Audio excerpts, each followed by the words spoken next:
بسم اللہ الرحمن الرحیم۔ یہ اس ویڈیو سے متعلق سوال ہے۔ سوال یہ تھا کہ جو جانور نظر آ رہا ہے تو کیا اس جانور کو استعمال کیا جا سکتا ہے، اس کا گوشت کھایا جا سکتا ہے؟ اس کے ساتھ میں ایک ہندی میں میسیج بھی شیئر کیا جا رہا ہے جس میں یہ لکھا ہوا ہے کہ یہ بھیڑ اور خنزیر کو ملا کر ایک نیا جانور تیار کیا گیا ہے۔ اگر اس کا سر ہٹا دیں تو بھیڑ کی طرح نظر آئے گا، لیکن سر اگر لگا دیا جائے تو پھر خنزیر کی طرح یہ نظر آتا ہے۔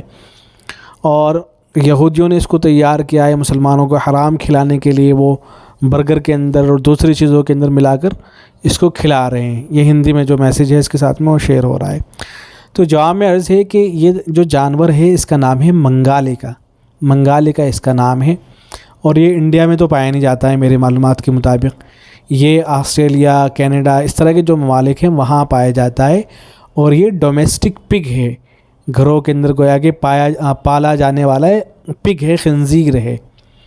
تو جب اس کے بارے میں پتہ چل گیا کہ خنزیر ہی ہے اور کوئی بھیڑ ویڑ نہیں ہے تو پھر اس کا کھانا کا کوئی مطلب ہی نہیں ہے۔ اس کا کسی طرح سے بھی اس کا استعمال کرنا، گوشت کا یا اس کی ہڈیوں کا، اس کے بالوں کا، کسی بھی طرح سے اس کا استعمال اب جائز نہیں ہوگا، اس لیے کہ خنزیر ہی کی ایک نسل ہے اور خنزیر ہی ہے۔ اس کے بارے میں معلومات دی گئی ہیں کہ اس کا چلن بہت زیادہ ہے ان ممالک کے اندر، اس لیے کہ اس کا گوشت بہت لذیذ ہوتا ہے، تو وہ لوگ استعمال کیا کرتے ہیں۔ ان کے ہاں تو کوئی مسئلہ نہیں ہے، خنزیر وغیرہ کھاتے ہیں، اگرچہ ان کی کتابوں میں منع ہے، لیکن پھر بھی وہ خنزیر وغیرہ استعمال کیا کرتے ہیں، شراب پیتے ہیں، خنزیر کھاتے ہیں، تو یہ خنزیر ہی ہے۔ اور اگر یہ بھیڑ بھی ہوتا ہے، تھوڑی دیر کے لیے مان لیں کہ خنزیر نہیں ہے بلکہ بھیڑ ہے، تو پھر بھی اگر برگر کے اندر ملا کے آپ کو کھلایا جا رہا ہے، کسی اور کو کھلایا جا رہا ہے، تو پہلے تحقیق کی جائے گی اس کے بارے میں۔ اگر بھیڑ ہو کہ جو گوشت ہے بھیڑ کا، تو اس بھیڑ کو حلال طریقے پر ذبح بھی کیا گیا تھا یا نہیں۔ اگر شرعی طریقے پر اس کو ذبح کیا گیا تھا تو تب اس کا کھانا جائز ہوگا، ورنہ تو اس کا بھی ناجائز اور حرام ہوگا اس کا استعمال کرنا۔ تو بہرحال اس کا استعمال تو بالکل بھی جائز نہیں ہے۔ اور جو دیگر حلال جانور ہیں، اگر کسی غیر مسلم کے یہاں سے آپ کوئی اس طرح کا سامان خرید رہے ہیں تو پہلے تحقیق کریں گے، آپ یہ دیکھیں گے کہ اس کے یہاں جو چکن آیا ہے یا مٹن آیا ہے وہ کہاں سے آیا ہے۔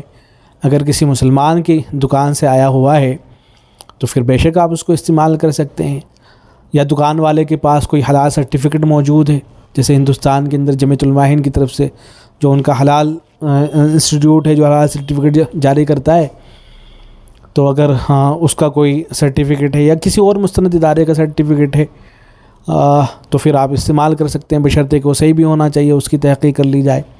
یا ہے کہ مسلمانوں ہی کے ایریا میں وہ دکان موجود ہے اور وہاں آپ کو پتہ ہی ہے کہ یہاں جو گوشت وغیرہ آتا ہے وہ سب مسلمانوں کی دکانیں سے آتا ہے، تب بھی کوئی مسئلہ نہیں ہے۔ لیکن اگر آپ انون جگہ پر ہیں تو بالکل آپ کو تحقیق کرنی پڑے گی، ورنہ آپ صرف ایسی چیزوں پر اکتفا کریں جو سبزیوں سے تیار ہوتی ہیں اور ان کے اندر چکن یا مٹن اس طرح کی کوئی چیز نہیں ملائی جاتی ہے۔ تو یہ خنزیر ہی ہے، بہرحال اس کا کسی بھی طرح سے استعمال کرنا جائز نہیں ہے۔